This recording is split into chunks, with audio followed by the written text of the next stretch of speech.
bagikan, karena kita bisa ulurkan tangan tanpa memandang siapa mereka, karena kita bisa membuat perbedaan hilang, menemukan terang yang membentuk pribadi baru. Bersama-sama kita menjadi satu.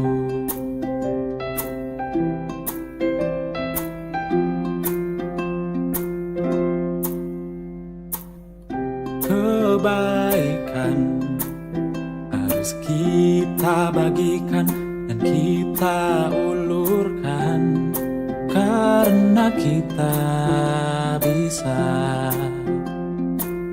membuat perbedaan hilang, menemukan terang yang membentuk pribadi baru. Bersama-sama kita menjadi satu.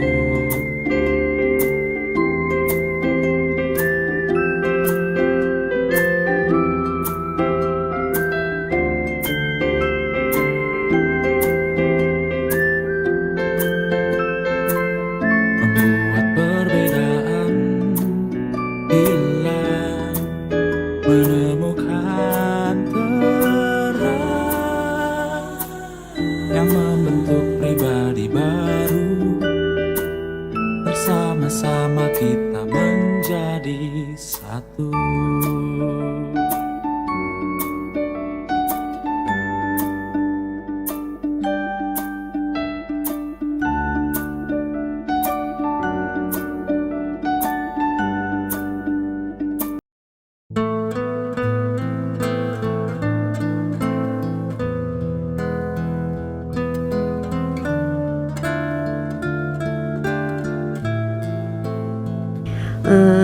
Kita akan capai standard yang 6.6.5, di mana standard pembelajarannya murid dapat menerangkan hubungan di antara sifat mahabbah dengan iman. 6.6.6, murid dapat menerangkan tuntutan mahabbah kepada Allah, kepada Rasulullah serta kepada sesama makhluk yang lain mengikut susunan keutamaan. Di mana yang pertama kepada Allah. Okey. Nanti kita akan tengoklah. Okey, 6.6.7, di mana murid dapat menerangkan cara-cara untuk menyuburkan sifat mahabbah yang diredai Allah. Terusnya 6.6.8, di mana murid dapat menghuraikan hikmah sifat mahabbah dalam kehidupan. Dan yang terakhir 6.6.9, di akhir pembelajaran pada hari ini seharusnya murid dapat mengamalkan sifat mahabbah dalam kehidupan secara beradab dan beristiqamah. Maknanya selepas kita habis belajar tajuk ni, awak boleh terus aplikasikan sifat mahabbah ini secara beradab dan beristiqamah. Okey. Jika awak ada buku teks, boleh buka pada halaman 194. Okey, kita lihat bagaimanakah dikatakan kasih sayang ini mempunyai hubungan dengan iman. Okey, iman, antara aspek-aspek yang ada dalam iman, contohnya dalam rukun iman. So yang pertama sekali kita kena beriman kepada Allah. Okey. Kemudian kalau kita lihat bagaimanakah kasih sayang ini dia ada hubungan dengan iman. Okey, kita tengok di sini dikatakan bahawa kasih sayang itu mempunyai kaitan yang rapat dengan iman. Okey, Abu Umamah berkata, Rasulullah sallallahu alaihi wasallam bersabda, "Man ahabballah au abghadallah wa a'tallah wa ma'allah faqadis takmalal iman." Okey, riwayat daripada Abu Daud. Maksudnya sesiapa yang mencintai kerana Allah, dia cinta seseorang kerana Allah, kemudian dia benci seseorang juga kerana Allah, kemudian memberi dan menghalang pemberian kerana Allah. Maknanya dibagi, tapi dalam masa yang antara lain juga dia menghalang semuanya kerana Allah, maka sesungguhnya sempurnalah iman. Okay, hadis ini menceritakan tentang semuanya semata-mata kerana Allah. So Allah ini merujuk kepada iman kita. Kita beriman kepada Allah. Okay, kita lihat apa yang dikatakan dengan hadis ini. Hadis di atas menerangkan bahawa umat Islam perlu berkasih sayang kerana Allah. Semata-mata kita berkasih sayang ini kerana Allah. Dan kalau kita nak benci juga semata-mata kerana Allah. Okey, membenci itu bukanlah suka-suka kita nak membenci. Tetapi membenci itu contohnya kita benci perbuatan yang menyalahi. Maksudnya kawan kita tu mencuri. Okey. So perbuatan ini menyalahi syarak. Perbuatan ini merupakan perbuatan yang Allah tak suka, Allah benci. So kita benci perbuatan ini, perbuatannya. Bukannya kita benci pelakunya. Contoh yang buatnya adalah Karim. Okey, Karim ni sifat dia mencuri. Dia suka mencuri. Yang kita benci adalah sifat Karim. Kita tak benci Karim, tapi kita benci sifat Karim. Okey, kita benci ni kerana dia melanggar perintah Allah. Semata-mata semuanya kerana Allah. Okey. So nampak tak di antara ini, di antara salah satu aspek itu mempunyai hubungannya dengan Allah. Kita benci, kenapa kita benci? Kat sini tadi, kenapa kita benci? Kerana benda itu berkaitan dengan perkara yang Allah larang. Contohnya macam orang minum arak. Orang minum arak pun kita benci dia kerana dia telah melanggar perintah Allah. Semata-mata benda tu kerana Allah. Kita mencintai kerana Allah. Apa yang dimaksud mencintai ni? Bukanlah kita love kat orang tu, bukanlah kita jatuh hati fall in love ke apa, bukan. Okey, mencintai maksudnya kita suka dekat seseorang itu, maknanya kita suka akhlak dia yang baik. Kan Allah sentiasa menyuruh kita melakukan kebaikan, menunjukkan peribadi yang mulia. Kita suka seseorang itu kerana contohnya Aminah suka kepada Siti yang suka bersedekah. So sedekah itu adalah amalan yang Allah suka. So kita suka perbuatan yang bersedekah tadi semata-mata kerana Allah. Okey. Itu adalah kaitan di antara hubungan kasih sayang dengan iman. Bagaimana kasih sayang mempunyai hubungan rapatlah dengan iman. Okey, kita tengok yang seterusnya. Okey, seterusnya adalah tuntutan berkasih sayang. Tuntutan berkasih sayang ini bermaksud kita dianjurkan. Okey, tuntutan ni maksudnya kita dianjurkan, kita digalakkan untuk berkasih sayang. Okey, kita tengok yang pertama, saya sayang Allah. Kita sayang Allah kerana Allah ini Maha Pemberi rahmat dan juga Maha Pemberi nikmat. Kerana sifat Allah itu yang suka beri rahmat dan juga nikmat. Okay, Allah memberikan nikmat kepada saya dalam pelbagai bentuk lah. Contohnya nikmat iman, kesempurnaan tubuh badan, memberikan nikmat kesihatan, memberikan nikmat dikelilingi orang-orang yang tersayang. Ini semua adalah nikmat. Maknanya tuntutan kita berkasih sayang ni, kita sayang Allah atas sebab apa? Tapi sebenarnya kita sayang Allah ni tanpa perlu sebab pun. Tapi ini nak tunjukkan bahawa ini adalah tanda-tanda, ini adalah merupakan ciri-ciri kenapa kita sayang Allah. Okay, kita tengok firman Allah daripada surah An-Nahlu ayat 18 yang bermaksud jika kamu menghitung nikmat Allah, kita nak kira nikmat Allah yang Allah telah berikan kepada kita ni, nascaya kita tak akan dapat hitungnya satu per satu. Sesungguhnya Allah Maha Pengampun lagi Maha Mengasihani. Okey, maknanya kalau kita nak kira nikmat Allah ni memang tak boleh lah. Cuba awak kira sekali awak dalam sehari berapa kali awak bernafas. Tu pun dah tak boleh nak kira. Apatah lagi kita nak kira nikmat yang Allah bagi kepada kita. Contohnya rezeki. Contohnya air susu ibu yang kita minum dulu. Agak-agak berapa liter air susu ibu yang kita minum dulu. So itu adalah nikmat Allah yang kita tak, antara nikmat Allah yang kita tak boleh nak hitung lah. Sedangkan nikmat Allah ini lagi banyak. Okey, so yang pertama sekali mengikut cartanya adalah yang pertama sekali kita sayang Allah. Nombor satu mesti sayang Allah. Kan ada dulu awak time sekolah tadi awak nyanyi, satu saya sayang Allah, dua sayang Rasulullah. Macam itulah. So aturannya yang pertama sayang Allah, yang kedua kita sayang Rasulullah. Kenapa kita sayang Rasulullah? Kerana baginda sanggup menanggung pelbagai ujian ketika menyampaikan dakwah. Ujian ni macam-macam sehingga kan dilemparkan dengan najis, disekat daripada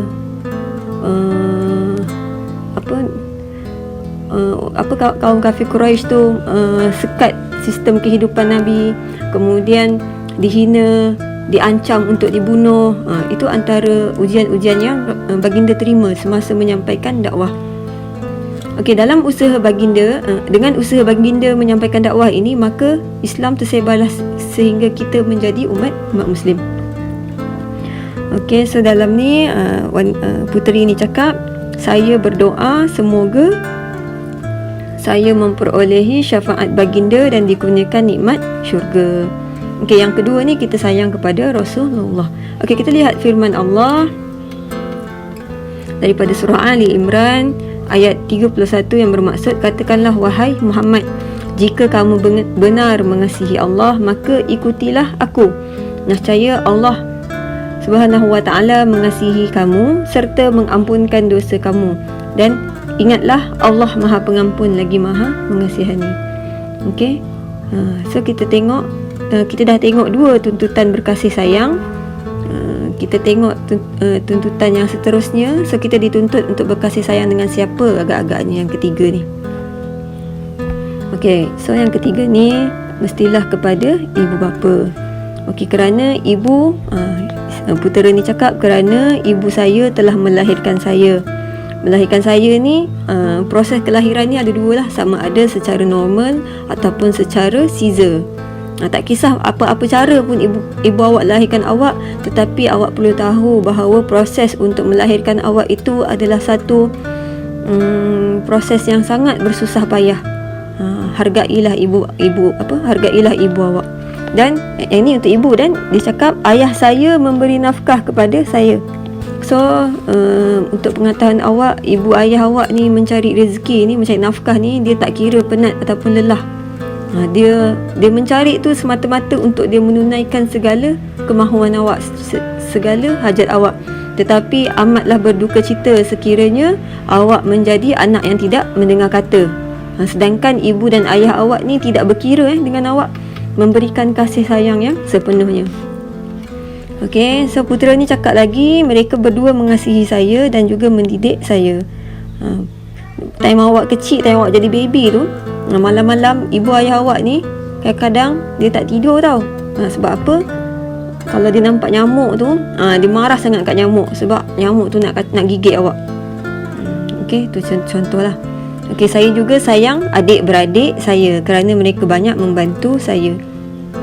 Okey, ni pun bagus, menunjukkan bahawa dia sayang kepada keluarga dia. Okey, firman Allah dalam surah Luqman ayat yang ke-14 yang bermaksud, dan kami wajibkan manusia berbuat baik kepada kedua ibu bapanya. Ibunya yang telah mengandungkannya dengan menanggung kepayahan. Awak tengok ya, dalam ayat Quran ini pun telah dikatakan bahawa, telah dinyatakan bahawa mengandung itu adalah satu kepayahan dari awal mengandung hingga akhir menyusu. Dan tempoh menceraikan susunya adalah dalam masa 2 tahun. Dengan yang demikian, bersyukurlah kepadaku dan kepada kedua ibu bapamu. Ingatlah, kepadaku jualah tempat kembali untuk menerima balasan. Okey, maksudnya, jika awak menderhaka kepada ibu bapa awak, maka di akhirat nanti Allah akan berikan balasan. Balasannya adalah seksa api neraka. Tapi jika awak memberikan kebaikan, menjadi anak soleh, menjadi anak solehah, maka di akhirat nanti pun akan dapat balasan. Balasannya adalah dimasukkan ke dalam syurga. Okey, bila sebut pasal ibu bapa ni, Ustazah selalu ingatkan awak bahawa awak kena ingat dalam dunia ini, Ustazah selalu cakap pasal the power of doa. Di mana doa kedua ibu bapa kita adalah, terutamanya ibu lah, doa seorang ibu itu adalah doa yang paling mustajab. So beruntunglah kita yang masih ada ibu bapa. Ustazah pun masih ada ibu bapa lah, Alhamdulillah. So awak kena ingat, awak berjaya pada suatu masa akan datang tu bukanlah semuanya semata-mata kerana Allah, kerana awak, tetapi ada juga keberkatan doa ibu yang Allah telah makbulkan. Okey, so tuntutan untuk awak berkasih sayang yang seterusnya, yang nombor 4 adalah saya sayang semua orang Islam. So tuntutannya adalah kita berkasih sayang dengan orang Islam kerana mereka adalah saudara seagama. Saya berasa gembira dan selamat berada bersama dengan masyarakat Muslim. Saya juga kasih kepada orang yang bukan Islam kerana kehadiran mereka memberi peluang kepada saya untuk berdakwah dan juga menambah kebajikan.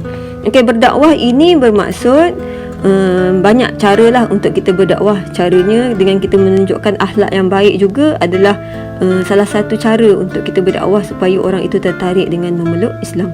Okey, kita tengok dalam firman Allah daripada surah Luqman ayat 18, janganlah engkau memalingkan mukamu kerana memandang rendah kepada manusia.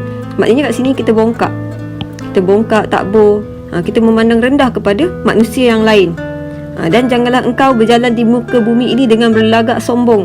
Sesungguhnya Allah tidak suka kepada setiap orang yang sombong, takbur dan membangga diri. Siapalah kita hendak mempunyai sikap takbur, bongkak, bangga diri ni, sedangkan kita ni hanyalah manusia yang kerdil sahaja. Yang seterusnya yang kelima, tuntutan sayang kepada siapa adalah sayang kepada flora dan fauna. Kepada flora dan fauna ini, di mana flora menjadikan hidup saya lebih indah. Apa itu flora dan apa itu fauna? Cari apa itu flora dan apa itu fauna. Fauna pula mengekalkan keseimbangan ekosistem bumi lah. Flora dan fauna juga membekalkan sumber makanan yang halal. Contohnya apa? Contohnya seperti membekalkan pokok padi dan memberi faedah kepada kesihatan. Contohnya macam kalau buah limau tu, dia bagi apa buah limau? Buah oren, bagi vitamin C. Itu antara contoh lah. Dalam sains lebih banyak lah contoh-contoh flora dan fauna. Seterusnya kita lihat cara menyuburkan sifat berkasih sayang yang diredai oleh Allah Subhanahu Wa Taala. Apakah cara-caranya? Cara yang pertama, tolong menolong ke arah kebaikan dan berpesan dengan kebenaran. Kebiasaannya kalau soalan tanya, dia akan tanya terangkan dua cara. So bila perkataan terangkan, kena ada isi dan huraian. Di antara isi dan huraian yang kat sini ni kena ada apa? Kena ada kabus. Kebanyakan murid dia suka buat isi je. Tolong menolong ke arah kebaikan. Kalau awak bagi isi sahaja akan dapat 1 markah. So dalam buku teks kebiasaannya dia akan bagi isi sahajalah. So awak yang kena kembangkan untuk menjadi huraian. Kita tengok yang kedua. Cara untuk suburkan kasih sayang, kita hendaklah bersangka baik dan menutup aib orang lain, menutup aib orang lain. Ini isi. Contohnya kita ambil isi yang ni, menutup aib orang lain. So apa kabusnya? Supaya apa, sambunglah apa huraiannya. Nombor 3, menjaga tutur kata. Ini isi. Ini antara contoh isi dan huraian yang lengkap lah. Supaya tidak menyakiti hati dan perasaan. Ini kabus, supaya. Nombor 4, memberi hadiah dan menziarahi anggota keluarga. Ini semua isi. Memberi hadiah, menziarahi anggota keluarga, guru dan juga rakan. Kebiasaannya kalau macam ahli keluarga ni, kalau contohnya hari lahir ibu awak, awak bagilah hadiah dekat dia. Apa yang selalu saya sarankan kepada anak murid, bila tiba hari lahir awak, hari lahir birthday awak tu, pertama sekali awak kena ucapkan terima kasih dekat ibu awak. Sebab ibu awak telah bersusah payah melahirkan awak. Awak cakap kat ibu awak, ibu terima kasih kerana lahirkan Karim. Ibu terima kasih kerana telah membesarkan Karim jadi anak sehingga jadi manusia yang berguna ni. Yang keenam, merendah diri kepada orang lain. So dia ada bagi 6, dalam buku teks ada 6 cara. Hanya cara yang ketiga sahaja lengkap, ada isi dan huraian. Yang lain itu hanya ada isi saja. Awak kena tambah huraian sendirilah. Kita tengok seterusnya. Apakah hikmah sifat kasih sayang dalam kehidupan? Apa hikmahnya? Hikmah ni biasanya dia berbentuk positif. Yang pertama, memenuhi tuntutan agama. So kalau dibagi soalan hikmah, biasanya sama juga macam cara tadi. Markahnya 4. Dia mesti akan tanya, terangkan, huraikan, jelaskan. Soalan mesti biasanya akan tanya begitulah. Okey, kalau dia minta dua hikmah, maka awak kena bagi isi dan huraian. Sama juga isi dan huraian. So tengah-tengah ni kena ada kabus. Okey. Kerana Allah dan Rasulullah SAW mengajak umat Islam berkasih sayang. Okey, so yang ini isi, yang ini adalah huraian. So ini adalah kabus lah. Okey, kalau tak, contohnya yang ayat seterusnya tak bagi pun tak apa. Tapi kat sini dia nak memahamkan awak lah. Hikmah awak bersifat kasih sayang ni kerana memenuhi tuntutan agama, kerana Allah Subhanahu Wa Taala dan Rasulullah SAW mengajak umat Islam berkasih sayang. Sebagai Muslim, kita dituntut mencintai Allah dan Rasulnya lebih daripada segala-galanya. Okey, apa yang bermaksud lebih daripada segala-galanya ni? Maknanya kita sayang Allah dan Rasul ni paling utama. Segala-galanya tu nombor 2. Okey, nombor 3. Nombor 2 memerangi. Apakah hikmah sifat kasih sayang yang kedua? Meraih perasaan cinta mengikut peraturan dan bimbingan agama.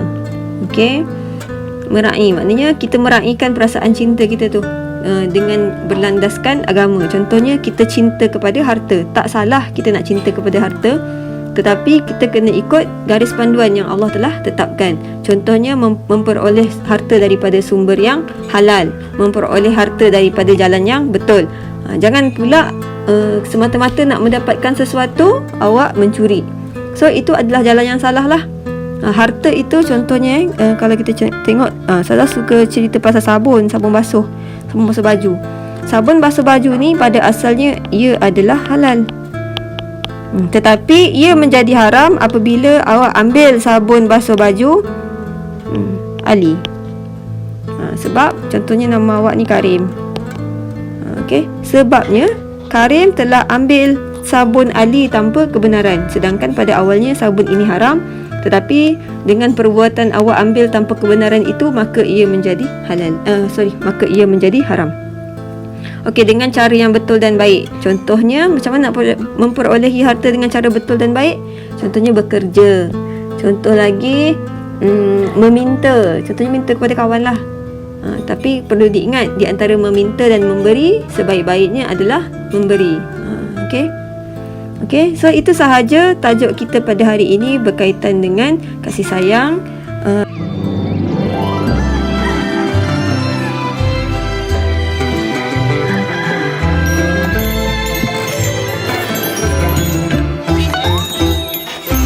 Malam bulan di pagar bintang, makin indah jika dipandang.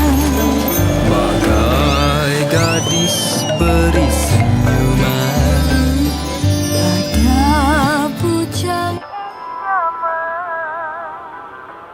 Selamat Hari Raya, Abah. Abah, Syah nak minta ampun kat Abah kalau ada salah silap apa-apa.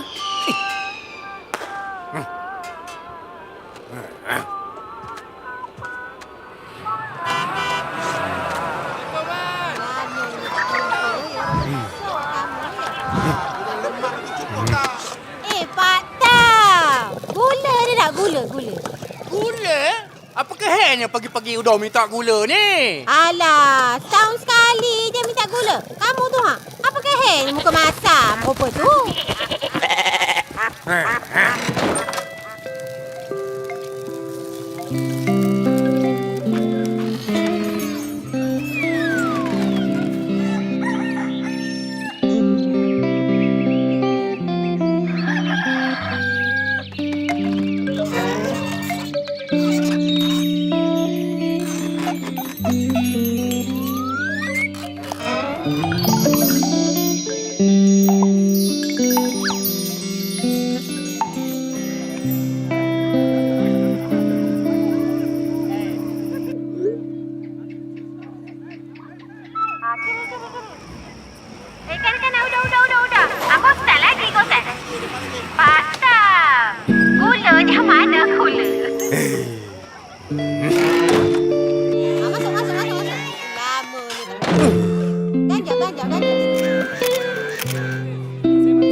Syah shift lewat kat hospital ni. Sekarang Syah telefon balik ya, Abah.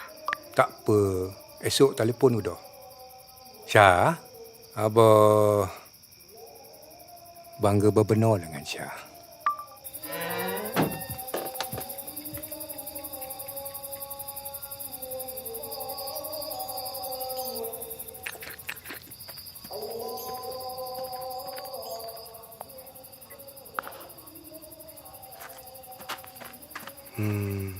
Mak Teh, Ata anak kamu tu tak balik lah ya. Nampak gayanya macam tu le. Syasha, Serupa juga. apa ke bendanya tu? Gula. Kamu yang nak kan?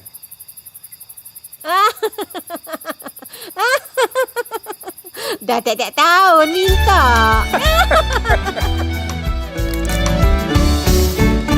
Malam bulan di pagar bintang, tambah seri cuaca malam. Bumi sungguh ciptaan Tuhan. Abah, okey ke tu? Abah makan apa tu? Adalah kawan abah yang bagi. Cuba teka. Hai Syasha. Mak Teh. Alah, Syasha rindu masakan Mak Teh Ha, macam kamu tengok ni ha. Macam-macam ada. Wah, sedapnya. Assalamualaikum, Mak. Meriahnya. Mak dah dapat dah bungkusan yang Fazli hantar tu. Dapat. Ni ha ada. Sanitizer ada. Tepung muka. Baju baru pun ada. Fazli, gula ada tak? Gula.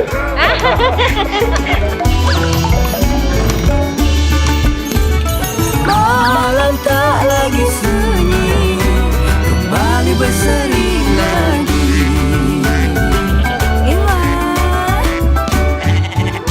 Fazli, Ata hidup ke nak hantar care package ke teman? Boleh berbenar, Yong. Sampai masa, teman hantar rombongan.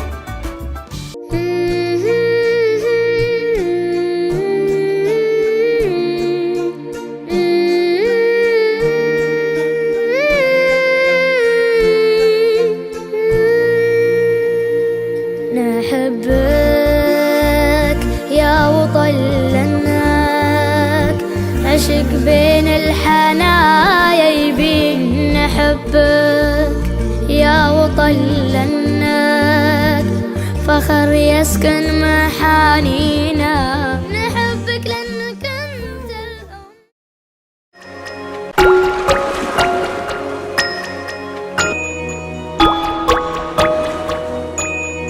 الأم